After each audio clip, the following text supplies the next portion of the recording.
Hello. Hello. అన్నా. ఎవరు మాట్లాడేది? మై నేమ్ ఇస్ రాజు. రాజు ఎక్కడి నుంచి అండి? సంగారెడ్డి డిస్టిక్ అందోల్ మండల్. ఆమె అంబేద్కరిస్ట్. ఉమ్. అన్నా, మీరు ఒక క్వశ్చన్ చేశారు కదా డిబేట్ లో. ఏం క్వశ్చన్? 5 క్వశ్చన్లు వేసాను.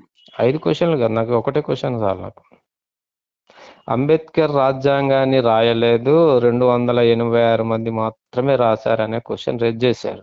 ఉమ్. సరే, అంబేద్కర్ ఒక డ్రాఫ్టింగ్ కమిటీ చైర్మన్. ఉమ్. అయితే మీకు ఒక చిన్న లాజిక్ చెప్తా అన్నా. ఉమ్. ఇప్పుడు ఇప్పుడు భార్యాభర్తలు ఇద్దరు కలుసుకుంటే ఉమ్. పిల్లలు పుట్టడానికి ఒకే ఒక హార్మోన్ అవసరం, తెలుసా? ఉమ్. కొన్ని మిలియన్ల కొద్ది హార్మోన్స్ ఉమ్.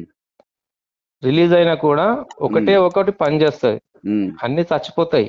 ఉమ్.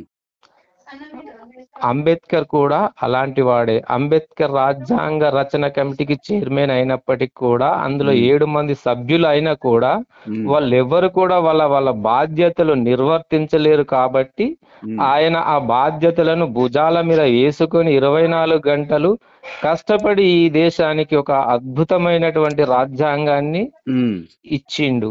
అది గుర్తు పెట్టుకోవాలి మీరు. 286 మంది రాశారంటే ఆ కమిటీలో వాళ్ళు ఉన్నారు కాబట్టి వాళ్ళు సంతకాలు పెట్టిరు. వాళ్ళ యొక్క ప్రతిభ ఏమీ లేదు. మీరు అన్నారు బిఎన్ రాయ్కి దక్కాలి, అంబేద్కర్కి ఎందుకు దక్కద్దు? బిఎన్ రాయ్ ఏం చేశాడు, అంబేద్కర్ ఏం చేశాడు? డిబేట్ పెడదామా? బిఎన్ రాయ్ మారు వేషం ఎందుకు వేసుకున్నాడు? బిఎన్ రాయ్ మారు వేషం అంటే ఏం మారు వేషం ఎందుకు వేసుకున్నాడు? ఒకసారి హిస్టరీ తీసుకోండి. బిఎన్ రాయ్ ఎందుకు మారు పేరుతోటి ఈ దేశంలో ఎందుకు తిరిగాడు? ఆర్ఎస్ఎస్ భావజాలం ఉన్న వాళ్ళు ఆయన్ని నాశనం చేయడానికి చంపేస్తారన్న భయంతో మారు పేరుతోటి ఈ దేశంలో తిరిగిండు బిఎన్ రాయ్. రావు కాదు, బిఎన్ రాయ్. బిఎన్ రావు కాదు, మీరు బిఎన్ రావు పెట్టి RAY. బిఎన్ రాయ్, వై కాదు, యు. బిఎన్ రాయ్. రాయ్ నువ్వు చెప్తున్న రాయ్ వెస్ట్ నువ్వు చెప్తున్న RAY అనేది వెస్ట్ బెంగాల్ రావులు కేవలం ఆంధ్రప్రదేశ్ లో ఉంటారు, దక్షిణాదికి సంబంధించిన వాళ్ళు మాత్రమే. దక్షిణాది అయినా కదా మరి ఆయన. వాళ్ళు బిఎన్ రాయ్ దక్షిణాది కాదు, బిఎన్ రాయ్ ఉత్తర భారతదేశానికి సంబంధించిన బాబు, చెన్నైకి సంబంధించిన, బెంగళూరు సంబంధించిన అతను ఆయన. అరే బాబు, ఇరే బాబు మంచి మాట్లాడు. తెలుసుకో. అరే బాబు, ఇరే బాబు మంచి మాట్లాడు. నేను అన్నాను మాట్లాడుతున్నా. తమ్ముడు తెలియనప్పుడు చెప్తున్నావు మరి.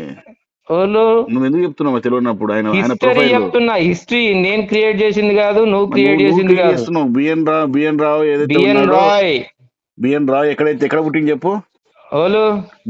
నీకు అరే నువ్వు చెప్పరాదు ఎక్కడ పుట్టిండో, ఏ రాష్ట్రంలో పుట్టిండో చెప్పరాదు. B N Roy west Bengal పుట్టిండా? ఇది నీ తెలివితేటలు. మీ తెలివితేటలు అట్లనే ఉంటాయి అన్న. మా తెలివితేటలు మా తెలివితేటలు ఎట్లుంటాయి తెలుసా? వినకపోతే ఏం చేస్తున్నా? ఇట్లా గొంతు అరిస్తే, వాయిస్ రేజ్ చేస్తే నిజం అబద్ధం కాదు, అబద్ధం నిజం కాదు. 26 ఫిబ్రవరి 1887 పుట్టిన ఆయన, మంగళూరు. దాని నవ్వు ప్రజెంట్ కర్ణాటక అంటారు. దాని కర్ణాటక రాష్ట్రంలో ఉంది అది. చచ్చిపోయింది ఎప్పుడో తెలుసా? 30 December 1953 at the age of 66 years. Zurich, Switzerland చచ్చిపోయిన ఆయన. నీకు ఏ తోక తెలుస్తుండని తెలియదు, ఎందుకు మాట్లాడుతావు అనవసరంగా. మీకు తెలుసు, మాకేం తెలుసు. బెంగళూరు తీసుకుపోయి వెస్ట్ బెంగాల్ అని చెప్పి మీరు వేదాలు చదివినోరు, పురాణాలు చదివిన, మీకే జ్ఞానం మాట్లాడు. ఇక్కడ మాట్లాడు ఫస్ట్. నువ్వు ఏదేదో మాట్లాడకు. అసలు సబ్జెక్ట్ మాట్లాడితే సబ్జెక్ట్ మాట్లాడు, లేకపోతే గమన ఫోన్ పట్టి. ఎందుకంటే మీ అంబేద్కరిస్టులు ఒక్కడికి బుర్ర ఉండదు. ఫస్ట్ పాయింట్, నా దృష్టిలో అంబేద్కరిస్ట్ అంటే జోకర్ గాడు. నువ్వు పెద్ద జోకర్ గాడు. ఒక బెంగళూరు అతను తీసుకుపోయి వెస్ట్ బెంగాల్ చేసినావు నువ్వు పెద్ద జోకర్ కాదు. చరిత్ర తెలిసిన వాళ్ళ మాట్లాడుతున్నావు. తెలియకపోతే దళితుడవా కాదు, అది ఫస్ట్ సర్టిఫికేట్. దళితుడు అయితే రెడ్డి అయితే కాపు అయితే బ్రాహ్మణ్ అయితే అవులేగా సబ్జెక్ట్ మాట్లాడు. పోరా బాయ్ నువ్వు. నీ అమ్మాయి ఎర్రిపు కూడా. మీ అంబేద్కర్ సెంటర్ పేరు జోకర్ నా కొడుకులేమరా? ఒక్కడికి సబ్జెక్ట్ ఉండదు, పాడు ఉండదు. తెలియకపోతే తెలియదని చెప్పురా. అది ఆన్లైన్ లో అప్లై చేసిన చూడు. ఇప్పుడు నాతో మాట్లాడుకుంటే ఎక్కడో మళ్ళీ మాడతాం రా. నీ అమ్మ సబ్జెక్ట్ లేకపోయేసరికి పారిపోయిన ఎవరో దొంగ నా కొడక. ఈ అది హౌలే నా సర్టిఫికేట్ ఉంది కొడక. చూడు, ఆన్లైన్ లో హెడ్ మాస్టర్ సంతకం పెట్టిండు చూడు.